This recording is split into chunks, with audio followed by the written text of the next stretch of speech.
Bonjour à tous et toutes et bienvenue au podcast de l'agence Tounette. Je m'appelle Georges, je suis expert web, je travaille dans le milieu du web maintenant depuis 30 ans. Et le sujet numérique que je voulais voir avec vous, c'est le cocon sémantique.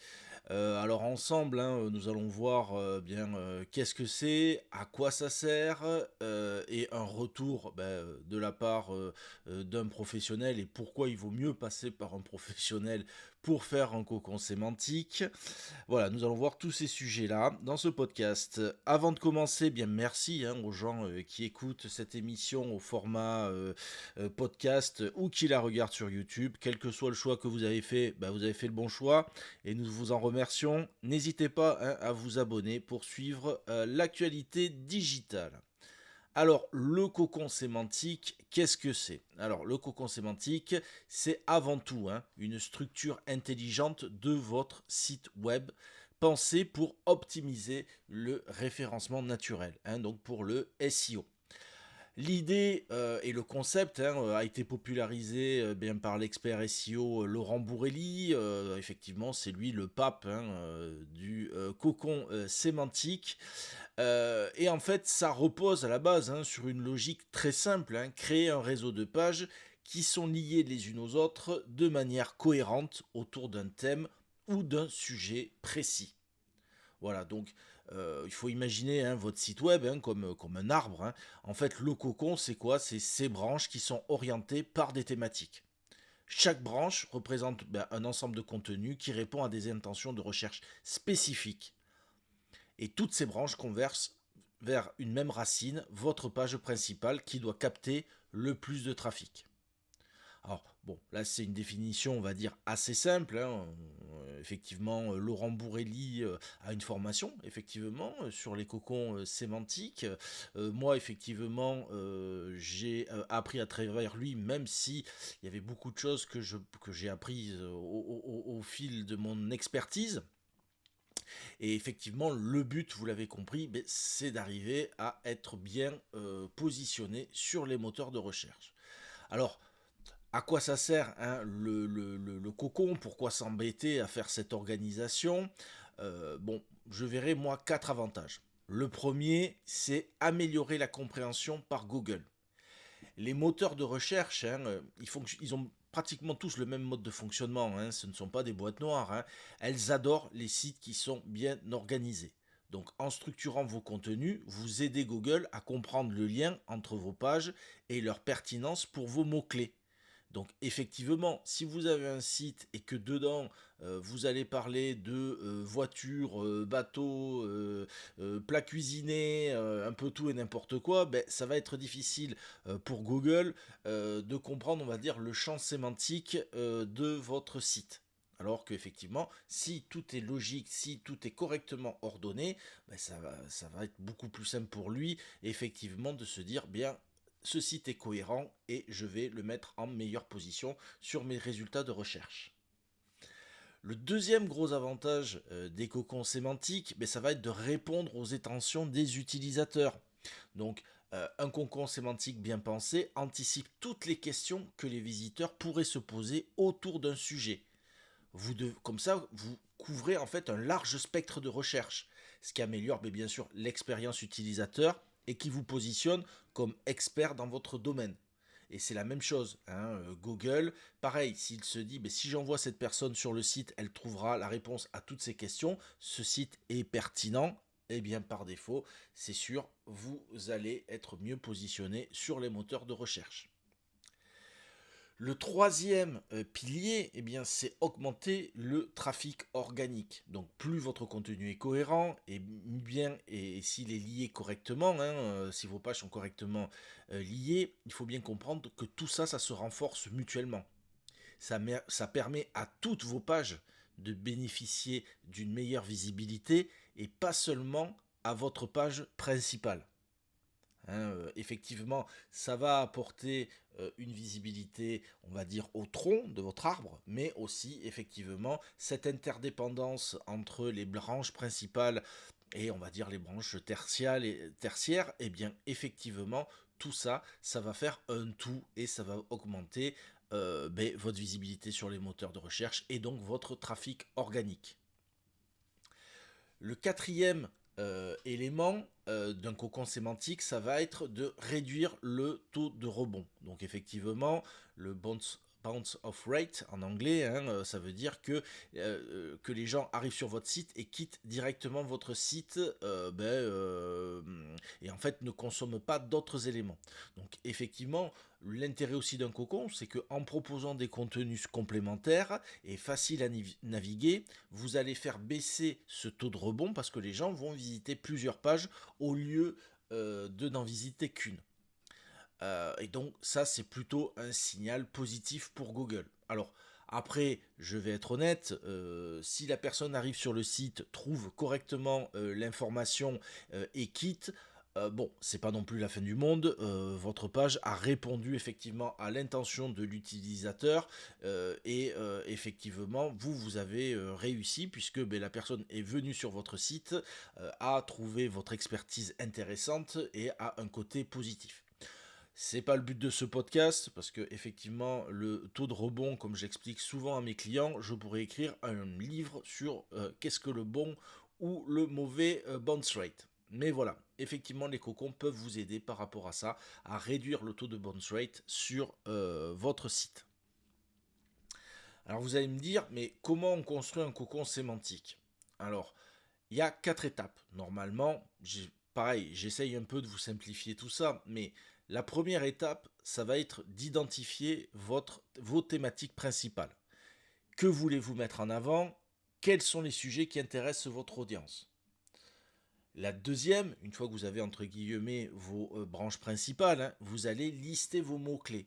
Pour chaque thématique, il va falloir que vous définissiez des mots-clés et les intentions de recherche associées.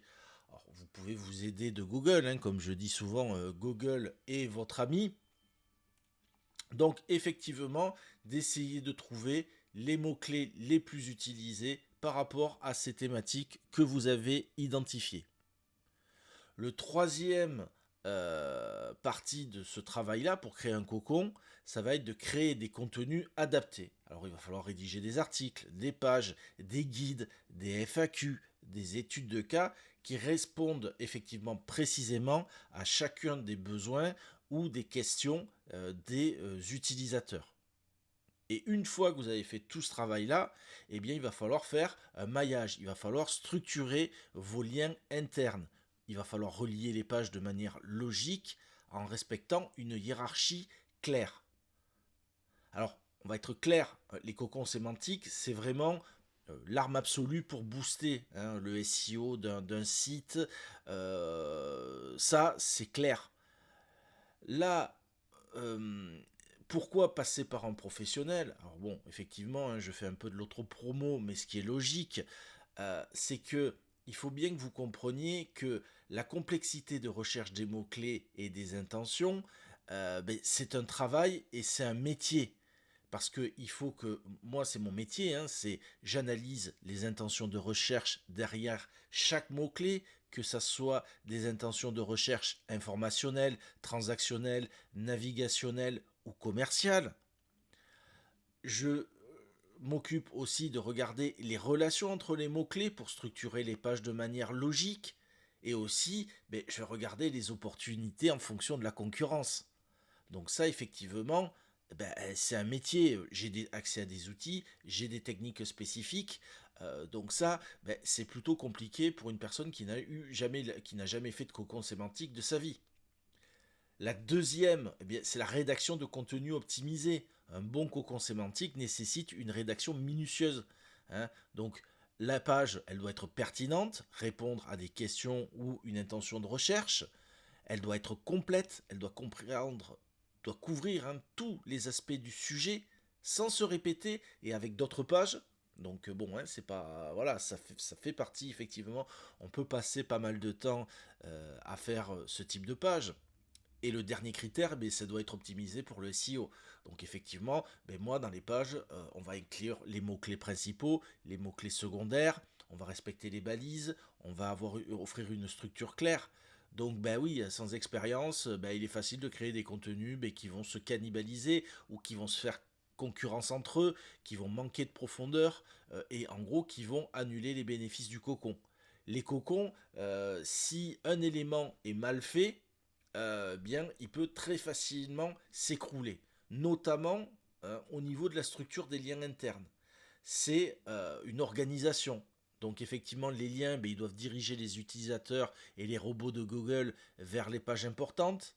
Ils doivent respecter une hiérarchie logique.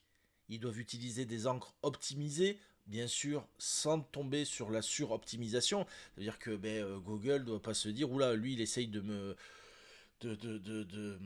passer devant tout le monde et autres, etc. Donc ça, ce sont des choses auxquelles, effectivement, on fait attention. Donc, si votre construction de lien, elle est mauvaise, elle est mal pensée, ben, ça peut avoir un effet inverse. Ça peut nuire au SEO, ça peut nuire à votre visibilité. Donc ça, c'est pareil, ben, c'est un métier. L'autre élément que je voulais que l'on voit ensemble, bien, c'est le temps et la méthodologie. Les cocons sémantiques, c'est un travail qui est très chronophage, hein, qui demande une phase d'analyse approfondie, une phase de rédaction souvent longue, et après, il faut les intégrer aussi dans les CMS. Donc, il faut avoir des CMS qui soient capables d'accueillir des cocons sémantiques. Et ça, les CMS par défaut, je peux vous le dire, j'en pratique énormément et j'en ai pratiqué énormément. Par défaut, ils ne sont pas faits pour recevoir des cocons sémantiques. Il va falloir effectivement les paramétrer pour qu'ils puissent accepter correctement votre cocon sémantique. Donc, vous comprenez bien que sans les bonnes pratiques, sans la bonne méthodologie, on peut rapidement se perdre et gaspiller du temps et des efforts qui vont être mal ciblés. Le dernier point, pourquoi passer par un professionnel aussi, hein, l'expertise, la technique et la stratégie. Un cocon sémantique, c'est pas juste de la rédaction, hein, souvent on le voit, même Laurent Bourrelli le dit, il est souvent copié mais pas forcément égalé. C'est une stratégie qui est globale, hein, donc ça doit s'intégrer dans votre écosystème digital, que ce soit le SEO, le SEA aussi, hein, l'UX UI, donc il y a beaucoup de travail par rapport à ça. Il faut prendre en compte des aspects techniques de votre site, le temps de chargement, la structure des URL. Et surtout, il faut être capable d'anticiper les futures évolutions des moteurs de recherche. Et ça, en permanence, les cocons évoluent. Et après, il faut les alimenter. C'est pas parce qu'on a fait une seule fois un cocon que va tout fonctionner. Non, il faut les alimenter. Il faut apporter de la nouveauté. Donc, un professionnel, il sait ajuster le cocon en fonction du secteur, des objectifs et des dernières tendances SEO. Donc, le gain de temps, hein, pourquoi passer par un professionnel, il va y avoir le gain de temps, hein, parce que quelqu'un comme moi, je sais où chercher, quoi faire et comment prioriser les actions. Je suis capable d'avoir des résultats mesurables. Hein, donc effectivement, moi je vais optimiser chaque étape pour maximiser l'impact sur votre trafic et surtout qu'on soit capable ensemble de voir les gains ou les problèmes. Hein. Il y a des fois, il peut arriver que on peut faire une petite erreur ou autre. Ou alors souvent c'est le client qui a fait une erreur, mais bon, c'est pareil. Hein, on est avec le client et on est là pour l'aider. Donc se rendre compte de pourquoi le cocon ne fonctionne pas et de se rendre compte que par exemple il a inséré ou il a cassé la structure de cocon sans le vouloir en mettant une nouveauté. Voilà. Le fait de passer par un professionnel, ça va éviter des erreurs, et je peux vous dire que j'en ai fait des erreurs, hein, enfin voilà, donc j'évite de les reproduire. Donc j'évite tout ce qui est cannibalisation, j'évite les structures bancales ou les contenus qui sont mal ciblés. Et surtout, moi je fais une stratégie sur mesure. Hein. Un cocon, il est conçu par moi et il est aligné avec les objectifs de mes clients commerciaux et aux besoins SEO de mon client. Donc voilà, les cocons, effectivement, c'est, je le répète, l'arme absolue, une arme très pratique pour le SEO. Il n'y a pas que ça, mais vous le comprenez que si vous voulez avoir des résultats rapides et solides, il vaut mieux être accompagné par un professionnel et pour être honnête, c'est même indispensable. Donc voilà, c'était un peu la présentation effectivement du cocon sémantique et pourquoi il vaut mieux faire des formations, par exemple avec Laurent Bourrelli pour apprendre qu'est-ce que c'est un cocon et comment le construire. Mais comme je vous disais, c'est pas parce que vous avez eu la formation, il faut aussi avoir l'expérience pour. Et donc, pourquoi il vaut mieux passer par un professionnel pour faire le cocon sémantique.